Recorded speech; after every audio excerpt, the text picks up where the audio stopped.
you know, and listening to everyone, a thought of mine is that teaching about peace and war isn't a top-down kind of thing. It's, you know, it's an interactive process.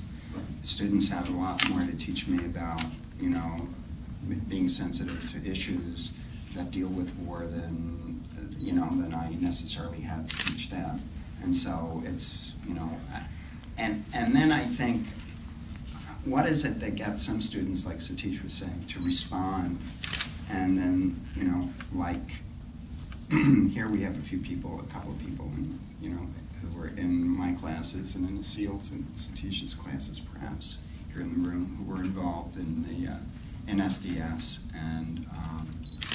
And what gets someone like Brian Kelly and Lauren to stand up at a demonstration and demonstrate against Clinton when he was on stage, and to call him, you know, to call him a war criminal? You know, how does that come out of students? You know, I don't have anything to do with that. That's in them.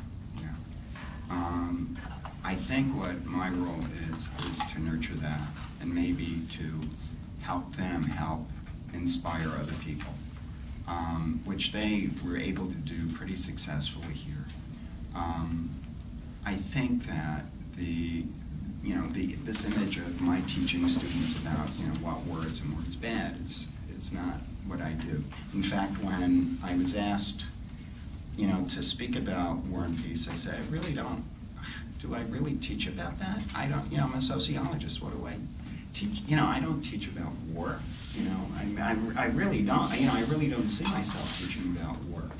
However, if I define war as collective brutality directed toward an identifiable enemy, then I do teach about war, and I teach about it in a number of different ways. You know, and I'm thinking, well, you know, I don't have any courses that really specifically deal with war, like a SEAL does. You know, I don't have like women in war, or I don't have, you know, I don't teach about war in the Middle East. I don't teach about war propaganda. I did develop a course on the sociology of torture that had something to do with war. I do teach a course in social movements, which has something to do with war and peace. And in fact, you know, getting back to what Satish was saying, I think one of the wonderful things that happened at this university, and it might happen elsewhere, and hopefully it does, is that, and it really happened in Caputo, you know, which is sort of the interesting thing, is that he initiated this program of civic engagement where every student has to take a course in civic engagement, right, and has to be involved somehow in political life or civic life outside of the university. It's a requirement. It's a core requirement. But they got to. And this guy, I mean, you know, Caputo was the guy who was dismissed from the university with the help of SDS when we got him out. But he left this behind as part of his legacy, and it's a wonderful legacy because I took it up and I used it in my social movements class. And do you remember what people got A's for? A for arrest. So yeah, if people got arrested, they got an automatic A in my class. But what happens with courses like this is that I really don't see myself speaking specifically about war. War is, you know, we live and breathe war. You know, like everybody was saying, we live and breathe war. You know, like peace is sort of, you know, peace is sort of peace. Yeah, and you see it on television. You know, how are students going to learn that there are alternative, you know, views unless you plug them into different media like we try to do, you know, BAI or something like that. You know, there are media out there or on the internet. There are things that you can read that are not, you know, the things that you're getting on, you know, CNN, ABC, NBC, CBS, You know, how come they don't have people on who are anti-war people when, you know, something like peace people. Yeah, or peace people. But I mean, I think there's a particular position. You know, there's a position that's sort of missing in a lot of the media. And that is something that the university has an opportunity to provide people with, is that missing piece. And if we're not doing that, we're not doing our jobs. You know, and some people get very upset because they see things like many of us do as sort of propaganda directed towards students, but they have this directed toward them every day from watching TV or listening to the radio or whatever it is. Unless they make an exerted effort to go out on their own and find some alternative message, they're not going to find it. You know, if they can find it in the university, and we don't preach to them as though there's one truth. I don't think any of us do. You know, we know, like when I teach the war, you know, when I teach the war in Vietnam and I teach the student movement about the war in Vietnam, I teach from some experience in that movement, but I also teach about how, if we can deconstruct that war, there are so many different views on the war in Vietnam, so many different wars in Vietnam, right?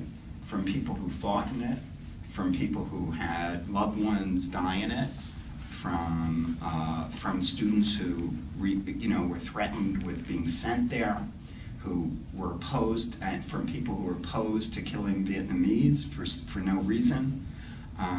There were so many different wars in Vietnam.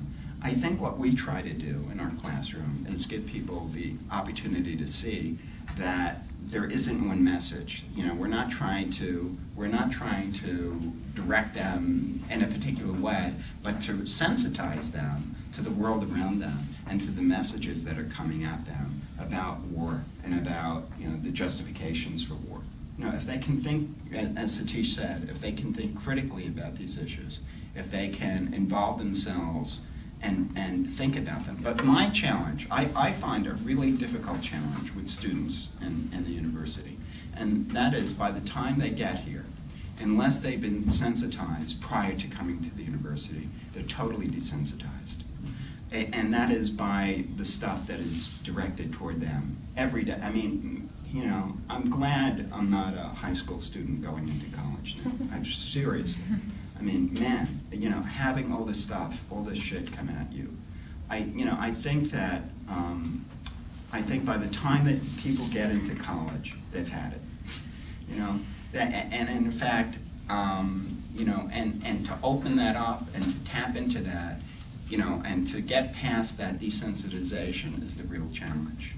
You know, and my sense is that other students, you know, it's like, it's really interesting. There was this study done, you know, remember Harlow's monkey study? People yes, remember that from, you know, I know, Fran, I know you know it because you were trained as a psychologist. But there were monkeys that were kept in isolation, right? And Harlow had kept a number of monkeys in isolation, and those monkeys. Well, they had cloth and wire mothers, but right. But I'm talking. There was at one time that there were particular monkeys that they didn't let associate with any other monkeys, and they developed these pathologies, right? And then they brought in what they call therapist monkeys that, you know, and I think what we need to do is develop like therapist students. But that was only really effective till you're about 9 months of age. After they got to be a year, they were practically incurable. Okay, but all right. But my sense is, okay, are you saying that it's incurable, that our students are No, I'm just saying, no, not necessarily, but it certainly is easier when they're younger. Yeah, but one of my problems with Harlow is that those are monkeys and we're human beings. And so there's a little difference in, I think people are much more capable of change.